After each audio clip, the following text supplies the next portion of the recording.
Então, nós vamos falar agora sobre Émile Durkheim, que é um teórico clássico da sociologia. Ele é um seguidor do positivismo que foi iniciado por Augusto Comte e Saint-Simon. Durkheim, então, como teórico positivista, ele vai ter como parâmetro de análise analisar a sociedade a partir das instituições que, em linhas gerais, seria o fato social.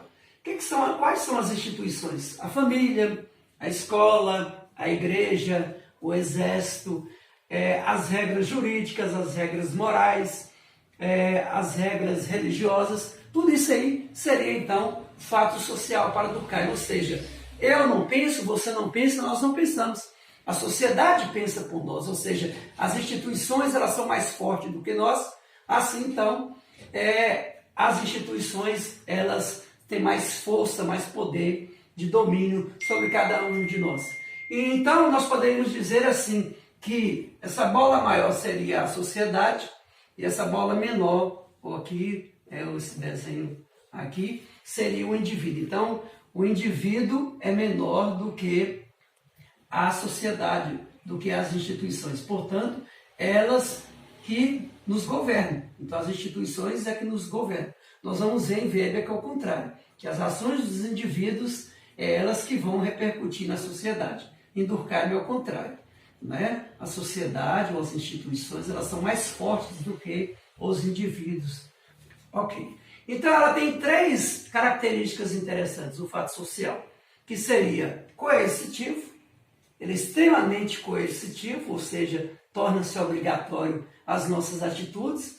Eu vou usar o cabelo grande em determinada igreja, porque lá é obrigatório, lá é um padrão vigente, então é extremamente coercitivo. Eu vou obedecer o sinal de trânsito, porque senão eu vou pagar multa. Né? Então é extremamente coercitivo. Não precisa dizer nada. Ao analisar, eu já percebo que ali ele está dando a resposta para mim de ser extremamente coercitivo. Ele é exterior, porque ou eu adequo ou não a ele. Né? Um homem, por exemplo, que se veste de mulher, na ótica de Durkheim, ele estaria infringindo, né, essa exterioridade, porque ele não estaria seguindo os padrões vigentes da sociedade positivista. Então, exterioridade, ou eu adequo, ou então eu pago um preço alto por isso. E a outra característica é que o fato social ele é geral, né? Ele é coletivo, ele acontece em todos os estamentos da sociedade.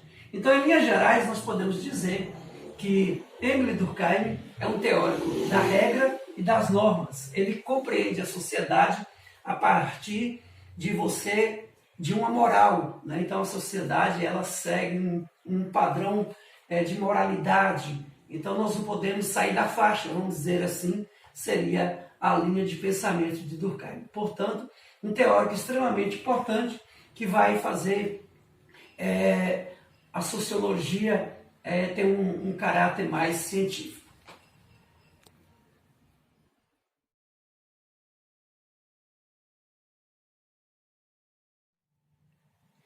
Então, nós vamos trabalhar agora o outro teórico, que é Max Weber, também um teórico clássico da sociologia. Weber já utiliza como parâmetro de análise da sociedade as ações dos indivíduos, que ele vai chamar de ação social. O que é uma ação social? A ação social para Weber é uma ação dotada de sentido. Eu coloco sentido nas minhas ações. Se eu dou uma esmola para alguém que está necessitando de um dinheiro, de um alimento, eu coloquei sentido na minha ação. E aí tem também que nessa minha ação, que Weber chama de ação social, ela também cria uma expectativa. Se eu estendo a mão para alguém, qual a expectativa que eu tenho? É que a pessoa vai retribuir dando-me, né, estendendo a mão para mim, e aí nós vamos apertar as mãos. Né? Se eu dou um sorriso para alguém, eu espero que ela também retribua. Então, a expectativa nas nossas ações. Weber analisa 4 tipos de ação, que ele vai chamar de ação afetiva, ação com relação afins com relação à tradição e valor. A afetiva, nós poderíamos dizer que quando a pessoa,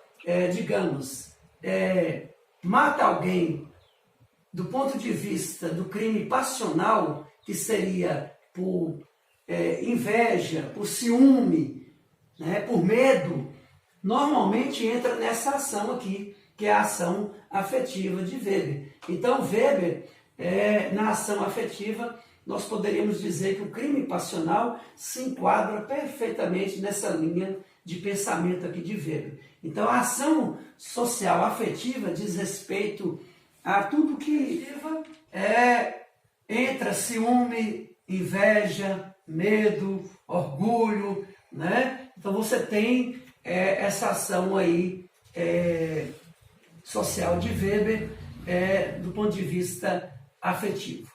A ação racional de Weber com relação a afins seria no sentido, se eu quero passar num concurso, se eu quero passar, em uma prova, eu quero fazer medicina, o que eu tenho que fazer? Eu tenho que criar uma série de mecanismos para que eu possa atingir esse fim que eu quero. O que eu vou fazer? Estudar, não tem outro jeito, né? Então, com relação a fins, eu vou criar metas, objetivos claros, né? E vou aí, a partir daí, vou perseguir todos os dias. Vou estudar, aí eu quero passar no concurso da Polícia Federal para ganhar 20 mil reais por mês. Eu vou fazer o quê? Aí eu vou estudar 12 horas por dia. Aí eu vou desligar meu WhatsApp, vou desligar meu celular, não vou atender ninguém. Durante 12 horas eu vou ficar no meu quarto estudando. Só vou sair para a área alimentar, ir ao banheiro, tomar uma água, um suco e volto para estudar. 12 horas por dia de estudo. Isso é com relação a metas, a objetivos que você tem a alcançar. Com relação à ação tradicional, eu nasci católico, fui batizado na igreja católica, né, fui crismado, fiz grupo de oração, participei de grupo de jovem, lá eu conheci alguém, e aí começamos a namorar, namorados firmes, fizemos curso de noivos, e aí casamos. Eu quero fazer isso também com meus filhos também, vai seguir essa mesma linha, essa mesma tradição que eu tive. Então, com relação à tradição, você tem toda uma tradição por trás.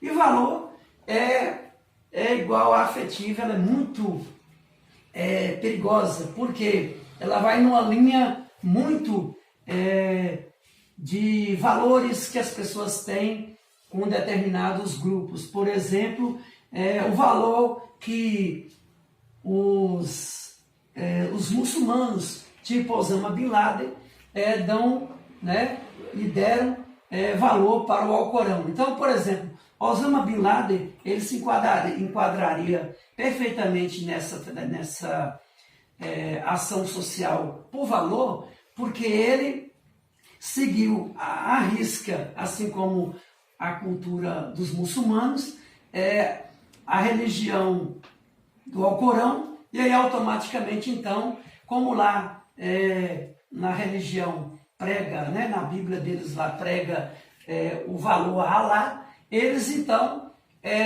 fizeram todo aquele estardalhaço do 11 de setembro, que todo mundo sabe. Ali foi uma convicção religiosa. Então, o valor é uma ação social para Weber, no sentido de uma pessoa extremamente presa a um dogma, a um valor religioso extremamente forte. Bom, em linhas gerais, então, as 4 ações de Weber seriam essas. Weber também é um teórico que trabalha com a burocracia, no sentido de que a burocracia seria a organização das instituições de modo geral. Por exemplo, a UniFG, né?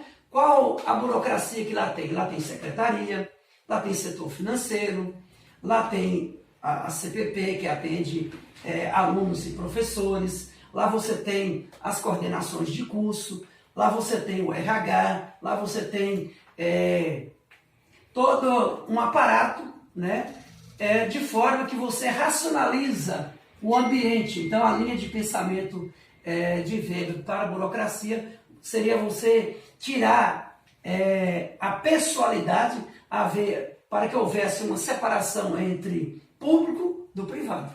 Então essa seria a ideia de burocracia, a racionalidade em Weber. E Weber vai trabalhar também estudando o surgimento do capitalismo, que ele vai escrever até um livro chamado A Ética Protestante e o Espírito do Capitalismo, que é um livro onde ele estuda um teórico chamado Calvino. Então Calvino é um teórico importante que vai ser, as ideias de Calvino vai ser o embrião do sistema capitalista. Por quê? Calvino pregava a poupança. Então a poupança é o primeiro embrião do sistema capitalista. Então, o sistema capitalista. E aí, então, Weber é um teórico que vai estudar o capitalismo a partir das ideias de João Calvino. Seriam, em linhas gerais, essas ideias aí de Weber.